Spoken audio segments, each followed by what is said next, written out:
Dopamine swipe, dopamine swipe. Followers, likes, double tap.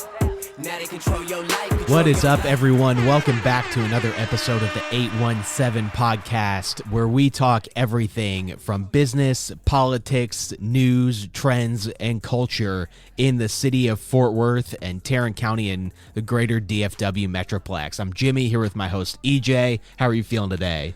I'm feeling good, man. I feel like this is going to be a solid episode. We're going to talk about a lot of stuff. I mean, I would get like your pen and paper just in case you hear anything that pops, because this was an exciting news week, in my opinion. So exciting, we're not even going to talk about who registered for like the city positions. If you know somebody, if you know anybody, if you have any contacts in your phone, you probably know somebody who filed to run for city council or mayor in the past week. Yeah. Everybody and their mama signed up. If you like, January in general across the board is kind of like a lull of a month, right? Like, we're coming off the holidays. Everyone's like, oh, I'm going back to work. I'm doing dry January. Even with journalism, it's I'm not doing dry January. No, it's always a little bit of a slower news time. And I feel like this week was the week where I was like, okay, like, we've gotten over the holiday slump. Like, we're back in business now. People applying for to run in city elections felt a little like people coming back to the gym on January. Yeah. you know, it's full in January. Everybody has their new resolution. They're going to get, physically fit. That's what it feels like running for districts right now, which is a good thing. Like, people getting civically involved. I don't want to knock it, but it's literally, I feel like, man, I can't keep up with who's ran. And shout out to the Fort Worth Report I feel like each news organization has their thing that's good. And I like that Fort Worth Report notifies everyone who is running and gives a little brief on them. Yep. But we are going to save all of those until like after the filing deadline, so that we can just kind of do one like big thing about it. But like always, we are going to start with our small stories today, our short stories, move on to our big story for the week, and then finish with our wins and losses. Love it. So we're going to dive into one that I feel like a constant like win for Tarrant County and Fort Worth is our area food bank. For two residents of the east side, I see their impact on a regular basis, and what they provide for the community. And so Tarrant County Food Bank's latest advancements is a 7,500 square foot hub, which is expected to be completed early August. It will be adjacent to their already administrative office. But what's really exciting about this hub is that it's building a food network nationally, and has the possibility of really having a connection with other local areas around the country. For instance, Rio Grande Valley, Arizona, and you're talking about feeding nearly 500,000 people through this growth. Tarrant County and the city of Fort Worth jointly funded the purchase with $8 million from the American Rescue Plan Act. We also, Sid W. Richardson Foundation donated money to also participate into it. And the Texas Area Food Bank is on a new fundraising for $2.5 million, looks like to assist in the growth of their success. Anything I said that felt like I missed on that one? Oh, it kind of gives me like Settlers of Catan vibes, where it's like we are now like this hub that will have all of this produce coming into it, and so we're trading with places in Oklahoma and Arkansas that have even better access to protein, so we're swapping that back and forth, and then we're working as like the middleman with farms from Arizona to get all this produce. So it's a really cool thing that we are going to be, alongside Feeding America, as this large hub for the entire region for making sure that people that need access to better food options are getting that. Yeah, so 200 food banks in the nationwide network, and we are going to be seen as a hub of that. So that's super cool. And they're talking about it feeling very consumer, where people can come, grab kind of grocery store-ish, while then also learning about different foods and nutrition. It seems like that's a a mission market inside the ag hub is what Butner, who's the leading person in this quote of the article. So that's awesome. I think it's a super, I mean, honestly, when I think of things that shouldn't be capitalistic, food, housing, I mean, to me, it's like, this to me is a prime example of how you provide Maslow's basic needs to people in a socially conscious way. Yeah, like everyone should have the right to access to quality food, regardless of what you're able to afford. And that kind of leads into our second short story, which is about the $70 million Rosedale renovation project that is moving ahead, but residents still remain concerned about a grocery store. That was one of the big promises of this, with the new and redesigned plans for the Evans and Rosedale project, was that the food desert over here and over in that area would finally get fixed, that we would get a grocery store in there that provided access to quality food to people that don't have the ability to drive over 3 miles to get to the nearest grocery store, or take a bus that takes forever, like an hour just to go get groceries. But it sounds like they're having trouble attracting a grocery store, and it's kind of like a chicken and the egg thing. Like, the grocery store chains want to see plans and statistics about residents and income level and everything, but like to commit to the plans that have a grocery store, the people doing the planning want to know a grocery store is coming in. Which I don't know. We're like 20 years in to city officials promising a grocery store for the neighborhood, and it still hasn't happened. And like, you're telling me we haven't figured out how to have the conversation of, hey, this is where it is. I know when you type in the address to your little spreadsheet, it's going to tell you that the demographics of this say don't build a store here. But we're investing money here. We are redeveloping this area. We're trying to breathe life into here. So let's talk about why those numbers don't tell the whole story. Mm-hmm. Like, it's just surprising to me that conversation has gone nowhere, or keeps just kind of looping and going in a circle. Yeah, and this seems like Tarrant Food Bank is a great example of, like, thank God that it's there, being able to support in this situation until a grocery store possibly comes. Mm-hmm. It's right how compatible this is, and our food bank is successful because what you're saying, HEB or Kroger or whoever sees the Excel data and they're looking at their numbers and, oh, let's go build in Frisco, not let's build in Fort Worth, even though there's this huge gap. And now we have one of the most successful Tarrant food banks because, capitalistic grocery stores are looking at numbers and the numbers don't match.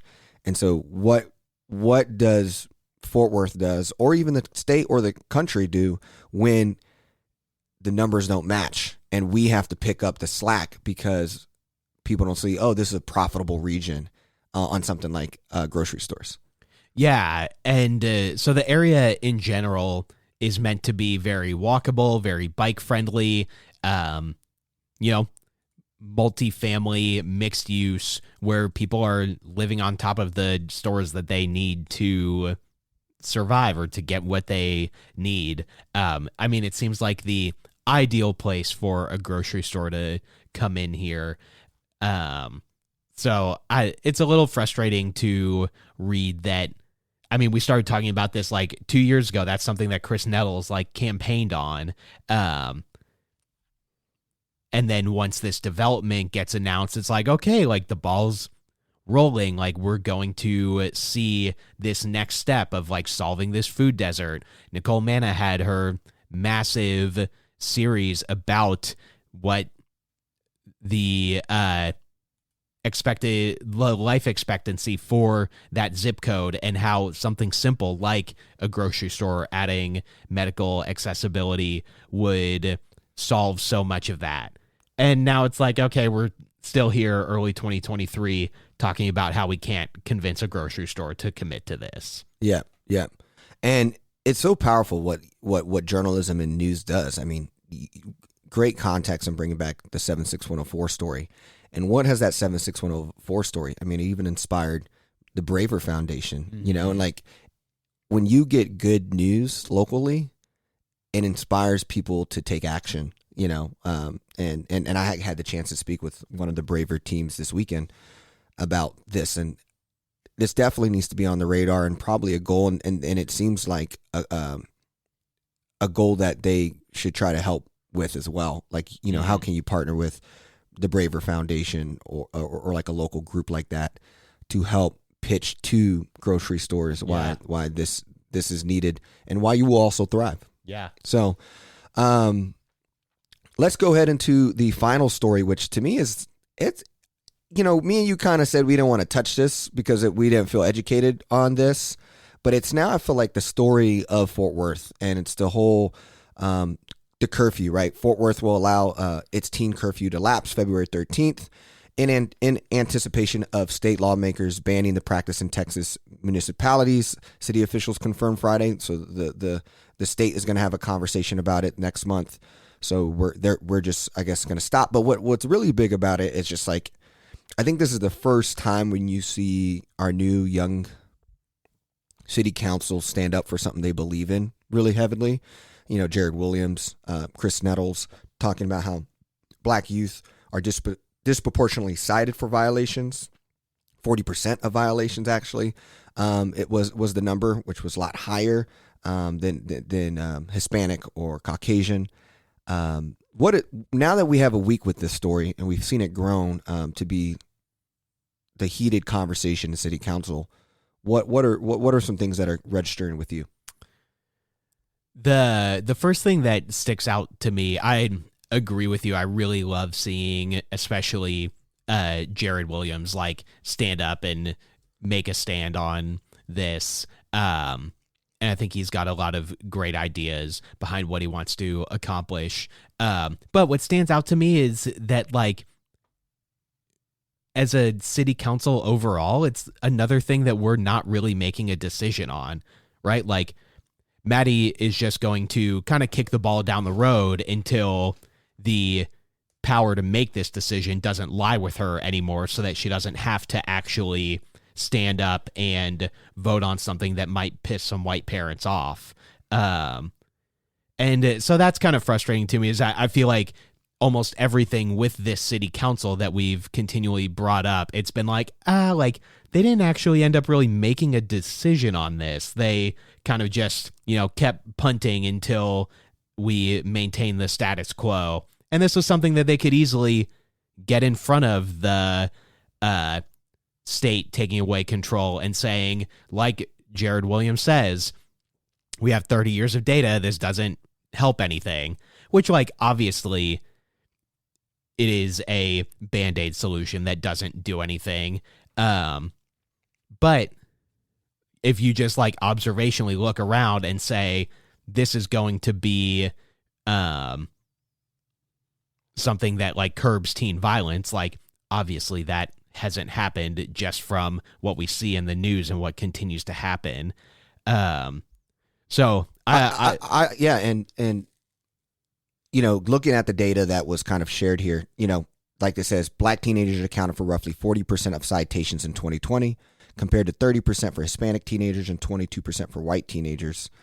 In 2021, it was 42% for black teenagers, 37% for Hispanic, and 26% for white teenagers. I really appreciate this breakdown of numbers, because the number that's been being shared by, I think it was United Fort Worth, has been like 60% since 2020 have been for black and brown teenagers, which 55% of Fort Worth is black and brown. So the difference between 60 and 55 is not that big. That's not a statistically significant difference for me to conclude that this was a race-based thing. But when black when the black population in Fort Worth is like 18% and 30% and 40% are getting cited, that tells me, yeah, where are you pulling people over for this? Where are you citing people for this? Because it's clearly more targeted than just lumping those groups of people together comes across. So I appreciate the Star Telegram's breakdown on those numbers. Yeah, and I appreciate Elizabeth Beck's suggestion here on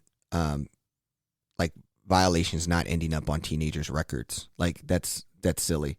And then Gina Bivens also suggested adding a meeting in Stop 6. I mean, just in this week, I mean, we were supposed to have a meeting scheduled February 1st for public discussion about this, and now they just postponed it, like you said, and said, let's see what the state does. And the reason why Fort Worth can't continue to do that is the state's political demographics is very different than our purple city. So if the answer is let's see what the state says, a lot of that times that's not going to be good for Fort Worth because, you know, what the state's trying to do compared to what the city does, it's just different. But it looks like, based off of the Fort Worth Report article that we read, it seemed like, you know, it seems like the state is looking to like I would remove, say this is an exception to that. And like one positive way, but doing that all the time can get dangerous is basically what I think. But yeah, I also just don't consider it a good use of police resources, which, let's be honest, they essentially have unlimited resources. Like Jared Williams says, like, we don't need to be initiating interactions between our youth and the police for no reason, for like an up to $500 fine. Like, that's not a good use of anybody's time. But he introduced what he's calling the community assisted response and engagement for minors, which would assemble a trained interdisciplinary teams of adults that consist of at least a social worker, a fighter, EMT, a police officer, and 2 community members. These teams would be assigned to respective service areas that are responsible for providing support and resources to address the needs of affected minors and their families. Develop an evidence-based protocol for services, including safety assessments, child needs assessment, parent-guardian communication, partnership, resource connections, and navigating kids to safe spaces. Develop and require annual training for team members. Like, across the board, giving teens and their families the resources they need to solve the problems for why kids might need to be out late. And, like we've talked about before, a lot of them are working. Like, a lot of them are trying to help provide for their family, and you're telling them they can't have a closing shift now? Like, that they can't work after a certain time, that they really can't take a shift at all, because if they're getting done with school and maybe an extracurricular by like 4, they have to be home by 11, which means a place has to close by 10 so that they can clean and then drive home. Like, you're just not providing much of a window for these kids to actually help their families. So let's take a look at what they need. Let's create teams that help aid in those resources.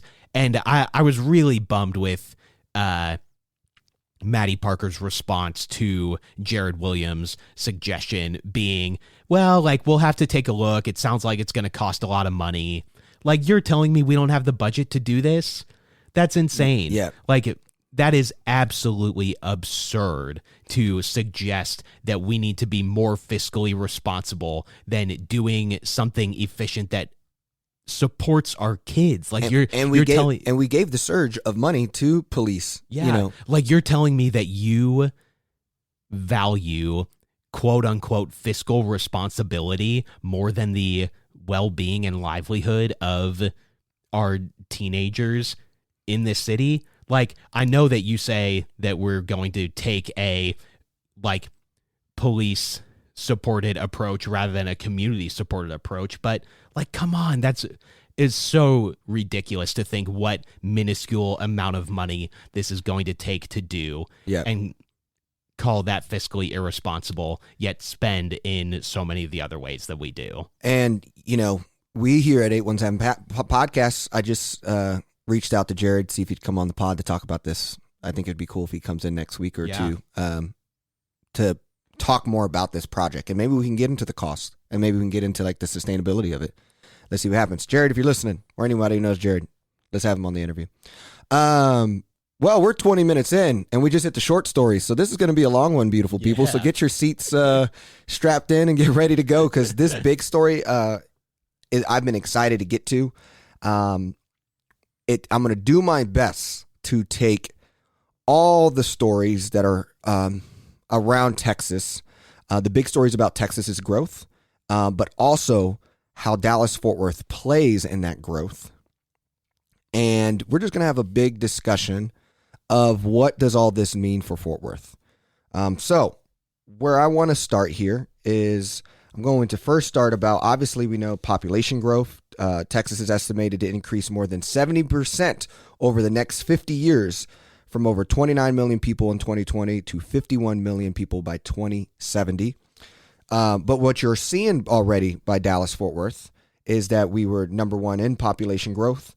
Texas was number one in adding jobs in 2022. And what we've seen which was a surprise nationally, it seems like Biden's campaign and plans are actually working. 3% GDP growth nationally. Texas was 5%.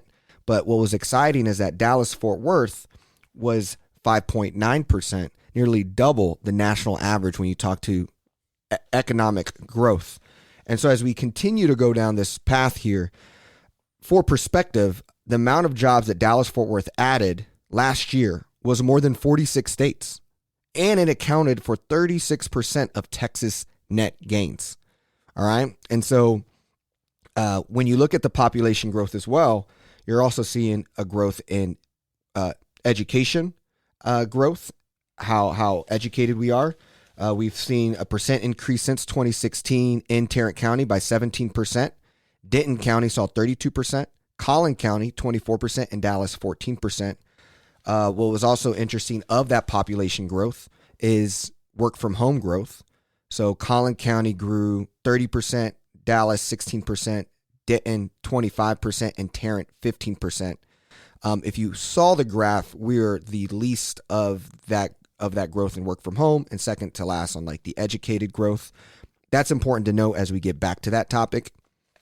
On top of all this, DFW is number one for housing growth. We're also number one in hotel growth, building hotels. So a lot is happening here.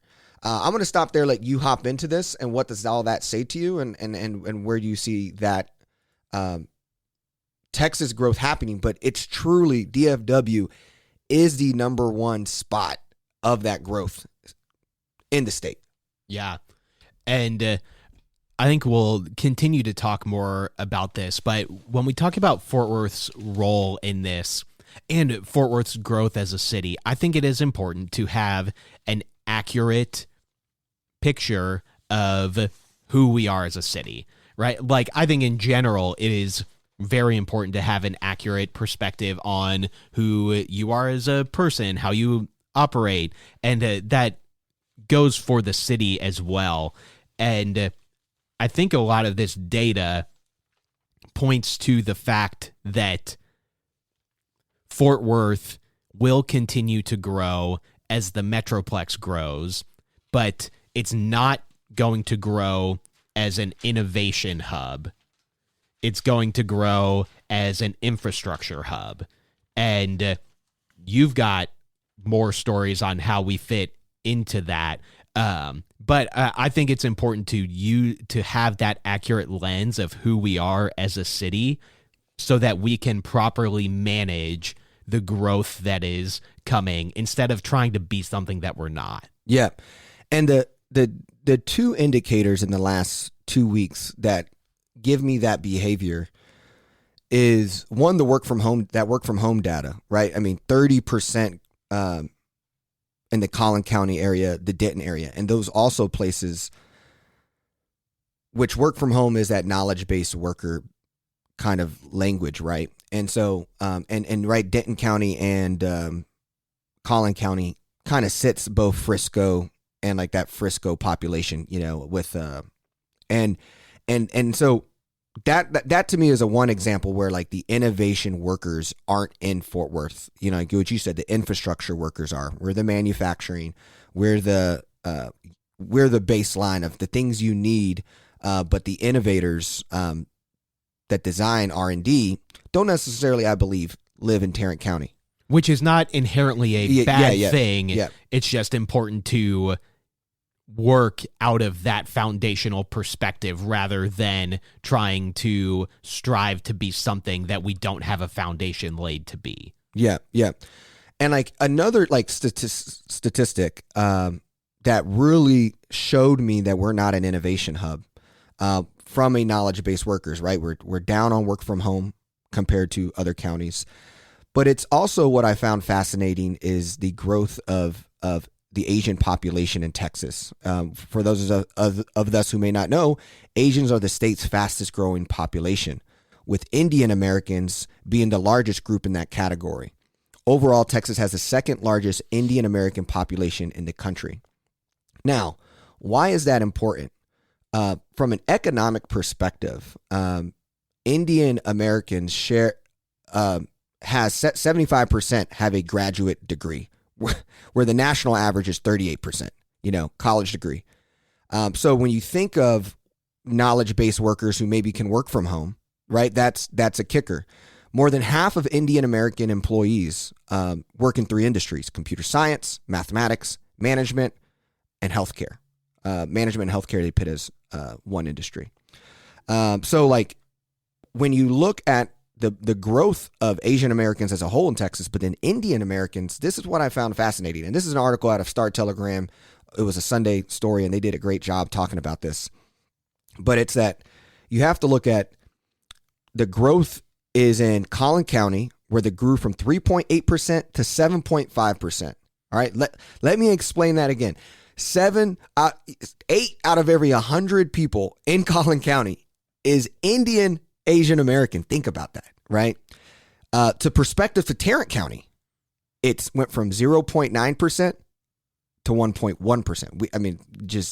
It just didn't do any real, insignificant. So why is that also like, so from like, when you look at that, like that is also like culturally, they're having those white collar jobs that allows for work from home, which also allows for bigger salaries, which also allows for bigger money. So now you see, right, the Friscos of the world, Universal, building, a $500 million Omni hotel. The list goes on. Heck, if casinos ever become a thing in Texas, guaranteed Frisco's going to win that Suns deal. Yeah. And Mark Cuban's going to build his next stadium there. So like, the other big stat here on this was that why this is important, is Indian Asian Americans also make up 5% of all businesses in Collin, Denton, Dallas, and Tarrant counties. All right, that they're a third of all Asian businesses. So like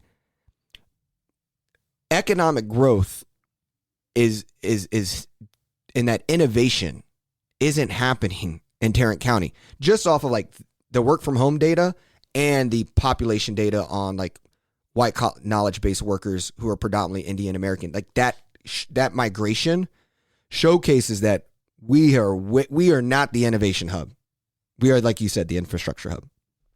Yeah, and again, like it's not an inherently bad thing. I would love the diversity that those areas offer. And it's like when we want to get Korean food, when we want to get Indian food, we drive to Carrollton, we drive to Irving, because that's where so much of that community has moved to.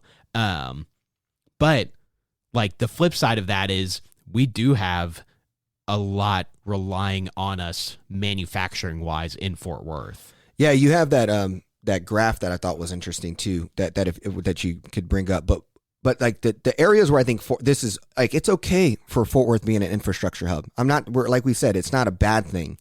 But we're not we're going to rock in manufacturing, water, the Tarrant Regional Water District, the amount of stories that talked about this growth. I mean, the Dallas Morning News had a whole story how Texas may face shortage of water. With the population increasing, about 45% of the water needed to sustain that population will need to come from conservation and reuse. And when I looked at that story, the people that was constantly being quoted or talking about strategies, from Coca-Cola to the airport, it was Fort Worth, Tarrant Regional Water District. So obviously we're important to the metroplex, right? From water, Alliance and manufacturing, Texas A&M coming, the statistic you're about to come into. Go ahead and share that statistic. Yeah, and when we're talking about clean energy, so Biden's infrastructure bill and the Inflation Reduction Act is beefing up tax credits and other support for clean energy products. And the places that are thriving the most off of that are Republican counties, and especially Texas. Texas has like 2 or 3 of the top 10 congressional districts for clean energy capacity that is being brought online. And in 2022, more than 40% of Texas power was carbon free. That's nuclear, wind, and solar. So when the grid goes down, they try and blame it on that. Like, no, that's actually what's out here supplying our power. And a common characteristic of these districts, and one that Tarrant County shares, is that we have land. Like, we have space where if somebody wanted to come in and build a solar farm, if somebody wanted to come in and build a wind farm, like, we have the capacity for that.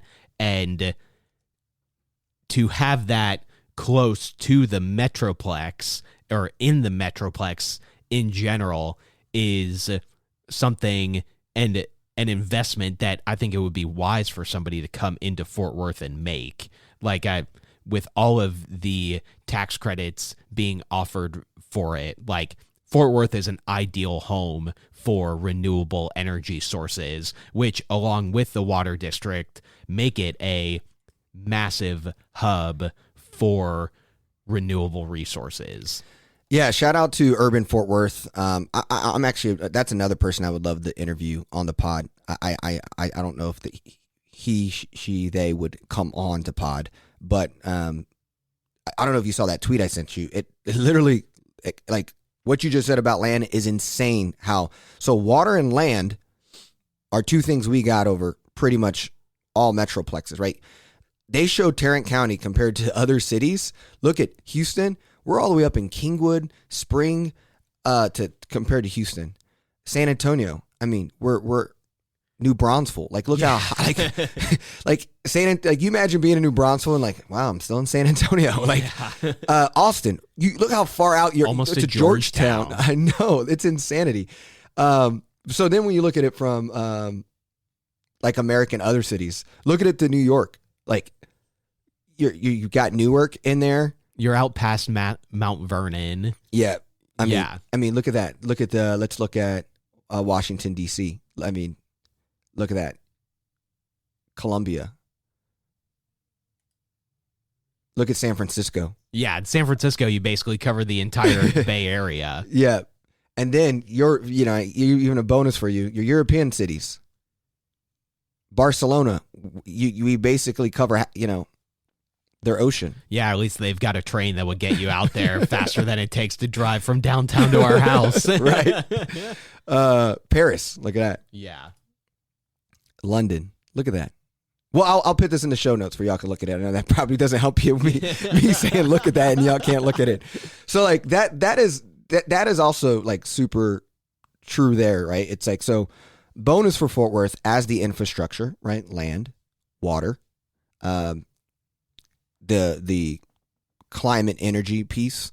So like, what's also frustrating? What's frustrating? What he just said about like how many of the congressional districts and how much of the leading money that goes for climate goes to red districts is how annoying that is, because all the red politicians talk about how climate change is not real. All this stuff doesn't matter, and yet you're getting all the benefit for that. So that's number one. So be careful on like, quit acting like you're anti green energy when we're benefiting from it and making jobs out of it and leading in it. All right. We love when Texas leads. Well, you know what we're leading in?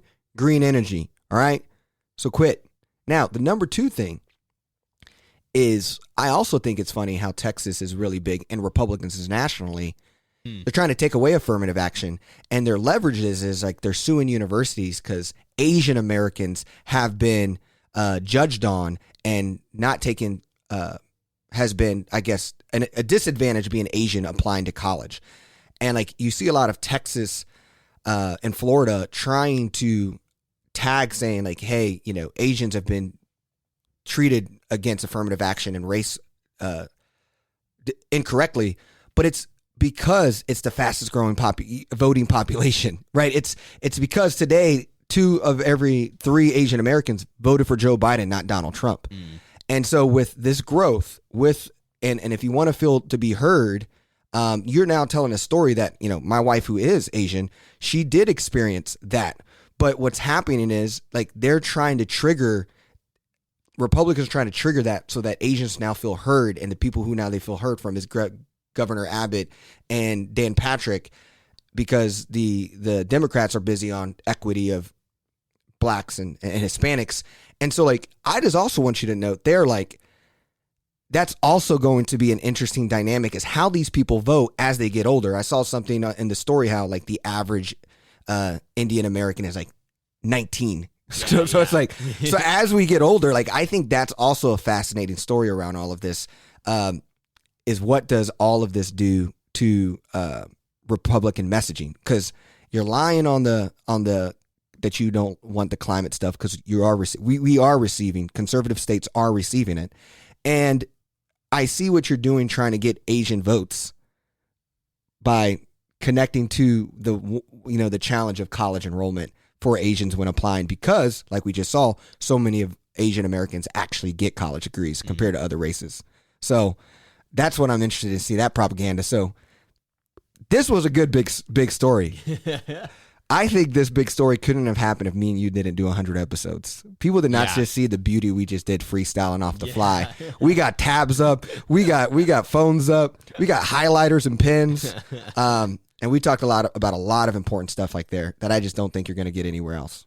Yeah, and kind of like the full circle of this is that we, as DFW and North Texas, are growing a ton. And I think that we need to know, as Fort Worth, how are we going to play a role in that is not just riding on the coattails of growth in Dallas and Frisco and Plano, in Collin and Denton County. Like, we need to see how we are being proactive as a city and a county to capitalize on this growth and leverage the assets that we have. Going back to the Settlers of Catan comment, like, let's trade our resources. Let's use what we have as far as land, the ability to produce energy, water, and let's make it so that we are an integral part of this growth instead of just riding on the back of growth that is happening elsewhere. All right, so let's go ahead and move into our wins and losses. Man, that was good, and I think the bow you just provided was excellent. So I'll go ahead and jump into my loss first. This is another topic I feel like is really big, and it's the $2.6 million sex education that has now been canceled and won't be used for Fort Worth ISD students. Our superintendent Ramsey, has canceled the usage of this sex education curriculum that has already been purchased. Educators have already been certified and plan to teach. And it's a loss for 2 reasons for me. One, it's a loss because the new superintendent, I believe, is trying to find their space in Fort Worth, as they came from Midland, Texas. And in the article, the conservative white politician kind of showcases, hey, kudos, listening. This isn't her fault. She's new. That decision was made by Kent Scribner. And so, like, the article was really trying to actually give her kudos in a way of, like, this was a good, like, showing good leadership. But I don't think that's the case, because the issue here is that only like 4 sections of that curriculum was about anything sexual, from male parts, female parts, pregnancy. Everything else was really standard grooming and, health. And because we canceled that, kids are not going to receive that who need that. And sure, the white schools of Fort Worth ISD, their parents maybe teach them that and those things like that. But there are kids whose parents are too busy. Parents have a lot going on. Just having conversations about health and wellness is just maybe not as readily available. So this really impacts, I believe, the black and brown kids of Fort Worth ISD. The second part why I think it's a loss is $2.6 million on sex education curriculum. $2.6 million. Jimmy, you know what I do for a living. I put humans in kids' pockets. And I could put a human in every kid's pocket for $2 million. Think about that. Like, you spent $2.6 million, and I could put a human in every Fort Worth ISD kid's pocket for $2 million. Think about how crazy that's how much money we spent on curriculum, for flossing, for putting lotion on your hands. That is a lot of money. So it's a double loss, from a financial loss that we spend that kind of money on something like this, and 2, that our black and brown kids are going to be impacted by not having the grooming education that they might not get at home. Yeah, it's just a ridiculous thing that this would get scrapped, and there's just not a good reason for it that I can see, other than appeasing a group of parents that don't want to teach their kids about sex. Yeah. For like one day in school. And so then we perpetuate the issues with young pregnancies, STDs, and everything. Yeah, there's a great Parks and Rec episode about how not teaching sex education goes. And I feel like I've compared Fort Worth to Pawnee, Indiana too many times accurately for the difference in size of those two places. Well, I'll move to my loss, and that is that White Settlement Road will keep its name after City Council scraps plans to consider change. And to me, this is just another example of what I said earlier about how Mayor Parker and the majority in the council kind of just like keep kicking the ball down the road, like keep maintaining the status quo, waiting for people to not worry about something anymore, instead of actually making a decision. This would be cool if you could put this like in like the voting ballot, like how you have like an appendix of like things like we vote for and against. It'd be cool like if this could get in there somehow. I don't think that's possible, but it would be cool like if I go into the ballot and it's like, what do you think? Do you think we should approve this name of this street? And like, what would be the voting? Because I think moderate Republicans wouldn't vote even yes for White Settlement as the road, I think. Yeah, we come up with whatever we want, like something that's more inclusive, as we talked about the Indian Asian Americans not moving here, right? Like something if you were brand new and you're looking for places to live and you look at Zillow and you're like, oh, I like that house, and then it says White Settlement Road. Well, that's literally in this story, there is someone from a Native American tribe who said, from the Comanche Nation, who said when she moved to the Fort Worth area, she told her real estate agent, like, you can't show me anything that has White Settlement in the address. And it's like, it's such an easy, simple win that has a lot of meaning for a lot of people. And again, it continues down into the naming the Panther Island bridges, where we got 1,700 name suggestions for this, and the committee is just like, we're just not going to name the bridges right now. Like, come on. You have wasted people's time and energy and effort. And even if it didn't take long, like, you're still asking people to civically participate and then just telling them, no, like, we don't really care about your suggestions. We're not going to do anything with it. Which, like, continues to snowball into, well, why do I need to vote? Like, they don't listen to me anyways. They don't do anything with what I tell them. They don't follow up on things I ask for. They don't let me participate in the conversation. So why would I go out and vote? Like, it's just a classic tactic to make local government and government in general seem irrelevant so that people don't participate. So my loss is that they're not doing anything about White Settlement Road, but my like bigger loss with it is it's just another example of like Mayor Parker not really doing anything with simple decisions that could be made. Yeah. And a misuse of asking for people's public participation only to then just shut them down again. Well, we also got, I mean, something we didn't talk about, I'm actually surprised we didn't put that as one of our story options, is the current funding of Fort Worth right now. You know, where the funding is, who's have funding. Michael Crane has a lot of funding. Maddie has a lot of funding. You know, they're about to go for re-election. They're probably just like, let me save grace until I get there. Right. Which is probably also the issue with 2 years of having to run for office every year. 2 is pretty quick. Yeah.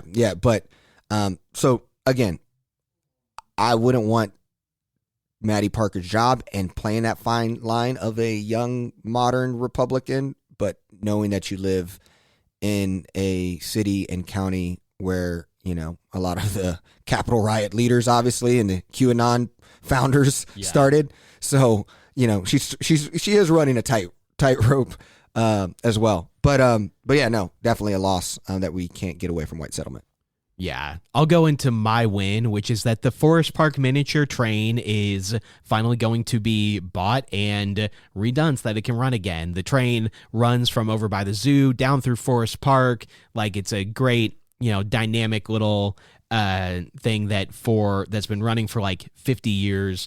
It closed in March 2022 because of the declining health of the person who operated it. So it's been, I mean, anytime we go to Dream Park, my kid goes like, is the train running yet? Is the train running yet? Is the train running yet? Like, it's something that is just like a fun and easy asset for the area. I do kind of wish that like the city would have just taken this up. Like, you know, this person's going to privatize it. They're going to add a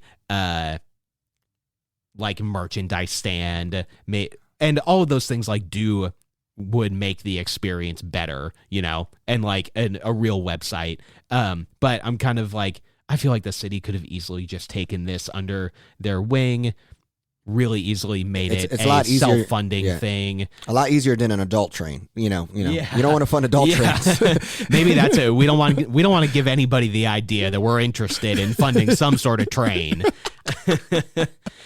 But I am excited that they will be reopening it sometime soon, and that something is happening with it because it's a cute little character thing about Fort Worth. Yeah, no, that is awesome.